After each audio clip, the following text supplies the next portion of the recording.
अगर वाकई भगवान हर जगह है तो इस दुनिया में इतनी बुराई क्यों है और लोग इतने बुरे कर्म कैसे कर पाते हैं? यही सवाल है ना आपका। तो आइए इसको समझते हैं, लेकिन उसके पहले हमें यह समझना होगा कि भगवान है कौन। तो अगर हम वेदों से या गुरबानी से इस बात को पूछे तो एक सरप्राइजिंग सा जवाब मिलेगा कि भगवान ना कभी किसी से प्रसन्न होता है और ना ही किसी से नाराज होता है। भगवान इमोशंस में बंधी हुई कोई एंटिटी नहीं है। निर्भव निर्वैर मतलब वो ना किसी से कोई दुश्मनी रखता है, ना ही उसका किसी से मोह है या अटैचमेंट है। अब अगर ऐसा है तो सवाल उठेगा कि इस दुनिया में लोगों के साथ इतनी अच्छी चीजें और बुरी चीजें कौन करवाता है।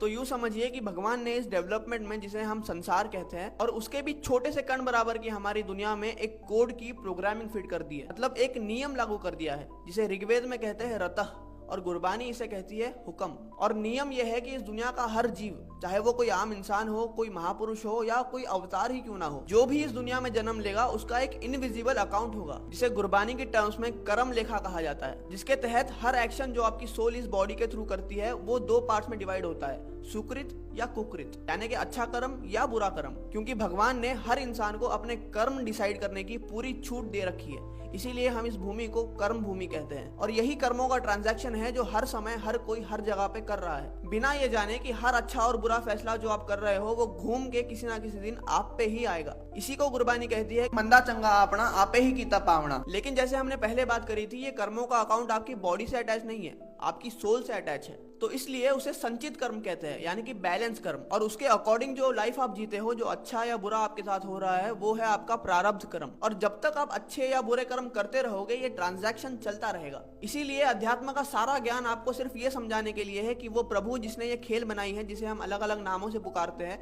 अगर हम अपने सारे कर्म उसको समर्पित करके करने लग जाए, तब जाके वो निष्काम कर्म कहलाएगा, जिसका मतलब है कि वो आपके अकाउंट में ऐड नहीं होगा और आप अपनी सुख और दुख की साइकिल से मुक्त हो जाएंगे। क्योंकि दुख जितना बुरा है, सुख भी उतनी ही बड़ी बॉन्डेज मानी गई है। लेकिन निष्काम कर्म करने के लिए आपको सुचेत होना पड़ेगा, कॉन्शियस होना पड़ेगा, और कॉन्शियस होने के लिए आपको भक्ति का, साधना का सहारा लेना पड़ेगा। लेकिन क्योंकि हमसे निष्काम भक्ति ही नहीं होती, हम समर्पण भी नहीं कर पाते और अपनी सुख और दुख की साइकिल में अटके रह जाते हैं।